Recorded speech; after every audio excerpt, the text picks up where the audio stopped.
बाबुल सुप्रियो का आप इंटरव्यू और फुटेज देख लेना कि केंद्र सरकार आई कैसे है। केंद्र सरकार इनके लॉबिंग की वजह से आई है। केंद्र सरकार रामदेव के एजेंसी में आज तक किसी भी भाषण हो, सेमिनार हो, जाता कौन है? भाजपा के लोग जाते हैं। भाजपा के अलावा कौन जाता है? भाजपा के अलावा सब बुद्धिहीन है। नमस्कार दोस्तों, मैं सुनील और आप देख रहे हैं अखिल भारत न्यूज़। आज मेरे साथ मेरे मित्र अभिषेक जी हैं। जैसा कि आपने इनको पहले भी देखा है, आपने देखा कि संबित पात्रा जिस तरह से आके फर्जी टूल किट एक नेशनल चैनल पर आके वो एक प्रोपोगेंडा फैलाते हैं टूल किट के बारे में। तो आज इस बारे में हम लोग बात करेंगे और हमारे साथ अभिषेक जी हैं।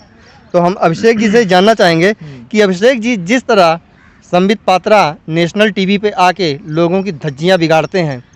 नहीं, धज्जियां बिगाड़ते नहीं, धज्जियां नहीं बिगाड़ते, वो तो बदतमीजी करने को धज्जियां बिगाड़ना नहीं कहते जी। ये बहुत समझने की बात है अखिल भारत के सभी मित्रगण, सभी दर्शक, कि एक तरफ चाहे पक्ष विपक्ष जो मर्जी हो, सब कोई अपने अपने हिसाब से लगाए जी। बिहार में तेजस्वी यादव भाई कुछ नहीं कर सकते तो उन्होंने अपने आवास को क्वारंटाइन सेंटर बना दिया जी। कांग्रेस के बीवी श्रीनिवासन ने कहीं से सिलेंडर ला के खुद कंधे पे रख के लोगों तक पहुंचाया जी। कहीं कोई कुछ कर रहा है, कहीं कोई कुछ कर रहा है, अपने अपने हिसाब से मानवता के नाते सब कुछ कर रहा है जी। राष्ट्रीय पार्टी, दुनिया की सबसे बड़ी पार्टी जो सत्ता में है जी, उसके राष्ट्रीय प्रवक्ता का टाइम किसमें जाया हो रहा है? किसमें जाया हो रहा है? फर्जी टूल किट बनाने में। फर्जी टूल किट बनाया, उसको पेश किया कि कांग्रेस का टूल किट है।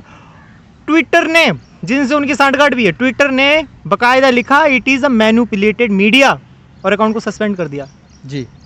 माने देश, राज्य, लोग ये क्या सोच रहे हैं, इससे ज्यादा बाहर की दुनिया में भारत की क्या इमेज जा रही है जी, कि मेन स्ट्रीम पार्टी जो सत्ता में है, शासन में है, उसके अपने लोग किन कामों में बिजी हैं। एक तो स्वास्थ्य मंत्री साहब हैं हर्षवर्धन जी, जो जी सर करके खड़े होते हैं, फोटो दिखता होगा आपको, वो कहाँ है? कोई वो भी डॉक्टर है। संबित पात्रा भी किस तरीके का डॉक्टर है यार ये? अच्छा, संबित पात्रा भी डॉक्टर है, MBBS है। अच्छा, मुझे नहीं पता था। सर्जन है। अच्छा हाँ, आज तक पता नहीं किसी को पैरासीटामोल दिया कि नहीं दिया, पर डॉक्टर है, भगवान जाने। तो अगर वो डॉक्टर है तो फिर अपने आगे नाम के आगे डॉक्टर क्यों नहीं लगाते हैं? डॉक्टर लगाते हैं। नहीं लगाते हैं। आप देखेंगे, मैं फुटेज आपको दिखा दूंगा। हाँ, लोगों ने उनको, मुझे लगता है उनके साथ कोई कुछ हुआ है, उल्टा सीधा हुआ है। हाँ, वो मेरे सुनने में आया है। एंटायर पॉलिटिक्स में उन्होंने भी MA किया मोदी जी जैसे, वो किसी को पता नहीं, पर वो डॉक्टर हैं। मैंने वो सब बताते कि वो डॉक्टर है जी जी। बेसिकली बात ये है कि जब सब कोई परेशान है, हर किसी, आज मीडिया, सोशल मीडिया की अलग बात है, मीडिया ने पूरा भारत का आंसू बहा, तब मीडिया को नहीं दिखा। एक आदमी का आंसू गिरा, दुनिया के सबसे बड़े एक्टर का, राकेश टिकैत। उस टाइम पे तो वो मगरमच्छ के आंसू थे। अच्छा। एक और आंसू गिरा है। अच्छा, मोदी जी भी संसद में रोए थे। अच्छा, अभी भी रोए भाई। हमारे प्रधानमंत्री जी भी रोए थे। Best award for the acting goes to mister Fekendra. चलिए, मैं मजाक कर रहा हूँ, लेकिन एक आदमी रोया जिसको मीडिया ने ऐसे दिखाया आजाद आंसू, जिसको मीडिया ने दिखाया ममता के आंसू जी। और भारत में इतने लोग रो रहे हैं, माँ के हाथों में बच्चों ने दम तोड़ा जी, बाप ने अपने जवान बच्चों को खोया जी, उन आंसुओं की कोई कदर नहीं। एक आंसू जिसको तो प्रैक्टिस है रोने का। गुलाम नबी आजाद को अपने लिए लाना है तो गुलाम नबी आजाद के लिए रो दिए भैया। जब कोरोना पीक पे था तो ये सभा, इतने लोग, ऐसे लोग मैंने कभी नहीं देखा। अगला नंबर क्या बाबा रामदेव के लिए रोने का है? भैया देखो, मजाक, ह्यूमर, ये वो सब कुछ अपनी तरफ है। रामदेव ने जो कृत्य किया है, हम सब भारत के लोगों को बहुत समझने की बात है। इन्होंने हमें इतना बेवकूफ़ मान लिया है, इनको ये लगता है कि ये भारत की इज्जत साख पे है। हम 2-4 लोगों की बात नहीं, भारत की ही इज्जत साख पे। इसलिए इनको ये लग रहा है कि ये लोग व्हाट्सएप से, फेसबुक से इतना अंधभक्ति में डाउन हो गए, हम कुछ भी बोलें कह के निकल जाएंगे। जिन डॉक्टरों ने दवाई करने में, इलाज करने में अपनी जान दी, उनको उन्होंने फर्जी बता दिया जी। DCGI जो स्वास्थ्य मंत्रालय के अंडर में आता है, उसकी पास की हुई दवाइयों को ये फर्जी बता रहे हैं। खुद बीमार हुए तो एम्स में आके दवाई करा रहे हैं। उनकी सरकार है, कुछ भी कर सकते हैं यार, बताइए। मतलब सरकार है तो कुछ भी करेंगे। ये हार किसी पार्टी की नहीं है, ये हार वोट की नहीं, ये हार 2 लोगों की नहीं, ये हार है भारत की।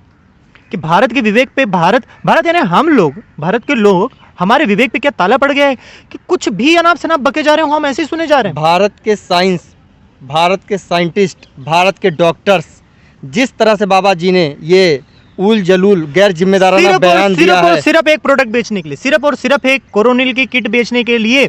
अब रामदेव जी ये पैसा कहाँ लेके जाएंगे? भाजपा को फंड करेंगे या खुद की पार्टी बनाएंगे या भगवान जाने वो क्या करना चाह रहे हैं, देश के लिए करना है। देश कौन है? देश हम आप हैं जी जो देख रहे हैं, वो देश है, हम देश हैं, ये देश की जनता ही देश है भैया। और देश कोई नक्शा नहीं है, जी चंद पूंजीपति देश नहीं है जिनकी कमाई बढ़ने से देश बढ़ जाएगा। जी कभी अगर आपने रामदेव जी ने गणित पढ़ी हो, 2 एक्स्ट्रा 2ab कहाँ से आया उसका हिसाब लगाना जानते हो, तो अगर औसत लगाते हैं ना, औसत की 10 जना में 3 जना की हाइट बहुत ऊपी है, मतलब अप है, लेकिन लास्ट की हाइट नीचे। तो एवरेज निकाला, एवरेज हाइट आ गया 5.6 इंच और हम तालाब पार कर रहे हैं। जी तो ऐसा माना जाता है कि जितना भी 5.6 इंच वाले, और तालाब की ऊंचाई मान लो 5 है, जी। और औसत हाइट आ गई हमारी 5.6, जी। तो हमें तो यही होगा ना, हमारा औसत हाइट तो 5.6 है, सभी तालाब पार कर जाएंगे। बिल्कुल। लेकिन औसत हाइट बढ़ जाती है, किन्हीं की 10 में से 10 हाइट है, बिल्कुल। लेकिन 3 वाले तो डूब जाएंगे ना। जी बिल्कुल।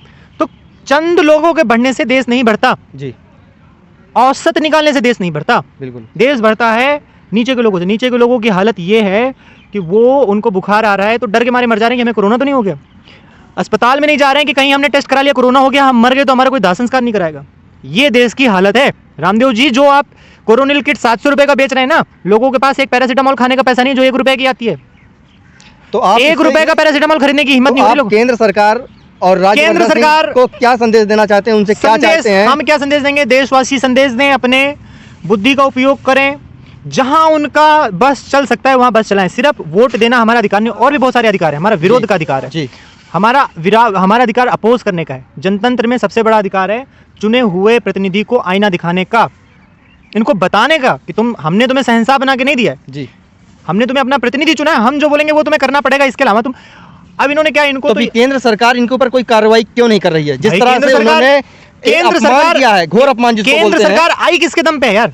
केंद्र सरकार आई कि बाबुल सुप्रियो का आप इंटरव्यू और फुटेज देख लेना कि केंद्र सरकार आई कैसे है। केंद्र सरकार इनके लॉबिंग की वजह से आई है। केंद्र सरकार, रामदेव के एजेंसी में आज तक किसी भी भाषण हो, सेमिनार हो, जाता कौन है? भाजपा के लोग जाते हैं। भाजपा के अलावा कौन जाता है? भाजपा के अलावा सब बुद्धिहीन है। कभी रामदेव ने कभी कांग्रेस के किसी को बुलाया? कभी मनमोहन सिंह से कोई उद्घाटन कराया? क्योंकि उल जुल बुजुल की बातें, गोमूत्र से कोरोना ठीक हो जाएगा, गो से ठीक हो जाएगा, गाय के गोबर से ठीक हो जाएगा, ये बातें कांग्रेस के मित्र या कोई और पार्टी के मित्र नहीं करते, तो रामदेव को सूट नहीं करता। 500 साल पुराना गोमूत्र बेच रहे हैं वो जी। और 500 साल पुराना जब गोमूत्र, मतलब अच्छा, 500 साल पुराना गोमूत्र आया कहाँ से? बाबा जी की उम्र तो मेरे ख्याल से 60 साल होगी। पूछे बाबा जी से, कभी मिले तो, कि बाबा जी के पौने 2 आंख में जो पौना आंख चला गया, वो क्यों नहीं आ रहा? उसको क्यों नहीं ठीक है? अगर वो दवाइयाँ उनकी ठीक हैं, अच्छी हैं, अगर मैं बस एक बात कहूंगा, अगर दवाई ठीक भी है तो रामदेव तो कोई व्यापारी नहीं है, वो खुद कहते हैं वो व्यापारी नहीं है जी। खैर, उनके ऊपर एलिगेशन है कि वो ठग हैं, लेकिन मैं मानता हूं चलो वो ठग भी नहीं है। वो कोरोनिल की किट गांव-गांव, घर-घर 125 करोड़ जनता को भिजवा दें, और उनके पास इतना पैसा है जिससे वो भिजवा भी सकते हैं। कोरोनिल को मुफ्त में एक आदमी को वो बंटवा सकते हैं, एक घर में 125 करोड़ किट वो आज बंटवाने की स्थिति में है। तो रामदेव यही कर दें, हम मान जाएंगे कि वो देश के लिए कुछ सोचते हैं। चलिए, बहुत बहुत शुक्रिया हमसे बात करने के लिए। जैसा कि आपने देखा, ये थे हमारे साथ अभिषेक जी, जिन्होंने अपनी राय रखी इस बाबा रामदेव के कोरोनिल के ऊपर, कि जिस तरह से बाबा ने अपने कोरोनिल को बेचने के लिए पूरी तरह से हमारी मेडिकल साइंस और हमारे डॉक्टर्स को, इंडियन मेडिकल एसोसिएशन को, DGCI को जिस तरह से शर्मसार किया है, वो बहुत ही भद्दा और बहुत ही गैर जिम्मेदाराना बयान है। तो आगे की अपडेट के लिए भी देखते रहिए अखिल भारत न्यूज़। नमस्कार।